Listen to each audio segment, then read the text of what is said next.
I boarded the night flight half asleep, dragging my carry-on and rubbing my eyes. The cabin lights were dim, passengers settling in quietly, that soft buzz of engines warming up. I loved window seats ever since I was a child because they gave me a place to hide my face and drift off. So when I reached seat 17F, I felt a small bit of relief. I sat down, buckled up, and leaned my head against the cool glass. That's when I felt a tap. Soft, light, like a child trying to get attention without getting scolded. I turned. A little girl stood there, 8, maybe 9. She was thin, dripping wet, water streaming down her hair, soaking her clothes, forming a small puddle under her feet. "Can I sit by the window?" she asked. Her voice was soft and shaky, and she stared at the seat like she desperately needed it. "Where's your seat?" I asked. She pointed down the aisle without looking. "Back there, mister. Are you traveling alone?" She nodded. "Yeah, they said someone will watch me, but I need the window, please." I didn't want to cause trouble this early, so I stood up and let her slide into my spot. Her clothes squished like a soaked towel. "You are really wet," I whispered. "I know," she said calmly. "The water follows me everywhere I go." Before I could ask what that meant, a flight attendant hurried over. I was thinking all of the horror that I could possibly think of. I had seen The Ring a few weeks ago. Anyways, the flight attendant? "Oh, sweetie, you are supposed to be in 22A. She grabbed the girl gently. "You can't wander off." The girl looked at me, her eyes sad as if she desperately wanted to stay, then followed the attendant back down the aisle, leaving tiny wet footprints on the carpet. Strange kid. But the flights are full of strange people. I fell asleep for about an hour until I heard crying, soft at first, then sharper, like a child trying to hide it but failing. I looked down the aisle. It was her again, sitting alone, staring out the window, sobbing into her little hands. The attendant was nowhere in sight. I unbuckled and walked to her. "Hey," I whispered, "what's wrong, dear?" She wiped her face, but the tears kept coming. "I can't see her." "See who?" "My mom." It felt like a knife of pity slid into my chest. She was traveling alone. Maybe her mother was somewhere else. "Your mom is meeting you at the airport, right?" She shook her head slowly. "No, she said she would meet me in the sky." I frowned. "What do you mean?" Her eyes filled again. "She said she'd be waiting above the water. That when I look out the window, I'd see her waving, but I can't find her this time." I sat beside her. "Why the water?" I asked. She hesitated. Our boat sank," she whispered. Her tiny fingers clutched the window frame. There was so much screaming, people jumping, people sinking, and then everything got cold. My throat dried. "What happened to you?" She looked at me with sad acceptance. I didn't make it out. My skin prickled. "What do you mean?" "I drowned," she said simply, "just like she did. But I keep waking up somewhere else. I keep looking for her, sometimes on ships, sometimes in hospitals, and sometimes," she looked out the airplane window, "on planes crossing the ocean." Then she turned to me with a weak smile. "Don't worry. I only follow people who go above the water. You are safe." A cold breeze brushed my arm. The cabin lights flickered. "Mom," the girl whispered, her face lighting up. A wet footprint appeared in the aisle. Another. Something unseen was walking toward us. Slow, dragging footsteps, each step leaving a dark splash. The girl stood up. "You found me again," she whispered. Her body shimmered like mist. Then, right there, she faded, dissolving into the air like a breath on glass. Only the wet footprints remained. I stumbled back to my seat, shaking, frightened. When the flight ended, I told the flight attendant everything. She looked confused. "We had no unaccompanied minors on this flight," she said. "Seat 22A was empty the whole time. Who did you see?" I didn't argue. At home, I searched the news. A ferry accident. A mother and an 8-year-old daughter who drowned. The daughter's body was never recovered or discovered. The girl's picture was there. Same face, same eyes, same weak smile. And every time I fly over the ocean now, I keep my window shade closed. I cannot open them again. Just in case, she might be looking for me or her mother again.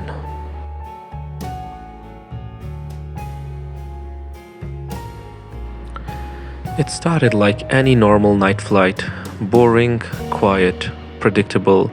I plugged my headphones into the seat screen to watch a movie while the plane climbed through the clouds. But instead of audio, I heard whispering, a single voice, slow, smooth, almost calm. At first, I assumed it was a radio frequency bleeding through. It happens on cheap flights. But then the words became clearer. "I'm tired. Maybe I'll sleep after the takeoff." My blood froze. The voice wasn't random. It was repeating exactly what I was thinking. I pulled off the headphones. The whisper continued, coming from the tiny speaker near my seat. "Don't look around. Don't make it obvious. They'll think you are losing it." I pressed the call button with shaking fingers. A flight attendant came. "Something wrong, sir?" "There is a voice in the audio system," I said. "It is talking. It is kind of repeating my thoughts. You might understand that?" She smiled politely, like she'd heard stranger things in an airplane. Many people come in an airplane. She must have seen hundreds or thousands of people before me, obviously. Maybe it is interference. Let me simply reset it. She walked off. She seemed to be a bit irritated and seemed that I was just making fun of her or teasing her. The whisper returned in my headphones the moment I put them back on. But this time, it wasn't repeating my thoughts. It was answering them. "I'm not echoing you. I'm speaking to you." I nearly jumped out of my seat. "But who are you?" I whispered. "Someone who listens, answers." "That makes no sense. You tuned into me. Not many do. The frequency is usually empty." I swallowed hard. "What do you want?" A soft chuckle. "I want a place to stay." I unplugged the headphones and stood, walking quickly to the back of the plane. But the whisper followed me. No headphones, no speakers, just inside my skull. "You can walk, but you can't get away. You opened the door when you listened." I stumbled, leaning against a wall. Another attendant came. "Sir, are you okay?" "No," I said. "I hear a voice. It won't stop. It says it is in my mind." She blinked and genuine fear washed over her face. She lowered her voice. "Seat 18A?" she asked. "Yes," I whispered. She exhaled sharply. "We've had complaints about that seat. 3 this month. One man had a breakdown mid-flight. Another screamed until he fainted. The other attendant is new. She doesn't know." Her eyes darted around nervously. He said a voice kept answering his thoughts. My stomach twisted. My voice, it lost its tone somehow. The whisper slid in again. She shouldn't have told you that. I grabbed my head, shaking. What do you want from me? I hissed under my breath. A home? I'm not a home. You are open. That's enough. Your thoughts are open. The cabin lights flickered. The plane jolted. People gasped. The voice hummed. Pleased. Descent is starting. We are not landing, I whispered. Not the plane. You. My vision narrowed. My fingers went numb. My knees buckled. I collapsed. When I woke, I was in a hospital bed. They said I passed out mid-flight. Dehydration? Fatigue? Nothing serious. I tried believing that until I got home. And put on my headphones to listen to music. And when I put my headphones on, I heard the whisper again. Welcome back. You thought I would leave you alone. Such a comfortable home. I have left the seat forever. I have been searching for a home for 200 years now. This is it. This is relaxing. I am finally at peace. We both can be in peace forever. What do you want? I asked again. Why won't you leave me alone? You won't understand. You never will understand until you realize that I am your only friend. You do not have anyone else anymore. You can talk to me. I can listen. I can answer. I can answer each and every one of your problems. You don't need a wife. You don't need a father. You don't even need a mother. I'm here forever for you.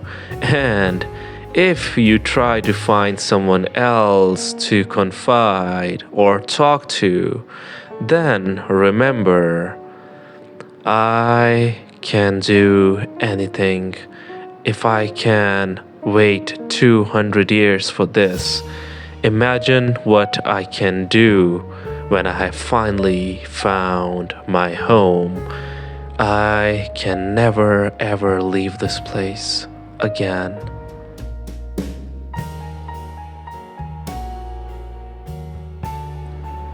The moment I sat down on the plane, the woman across the aisle stared at me, not casually, not accidentally. She stared like she recognized me from a nightmare.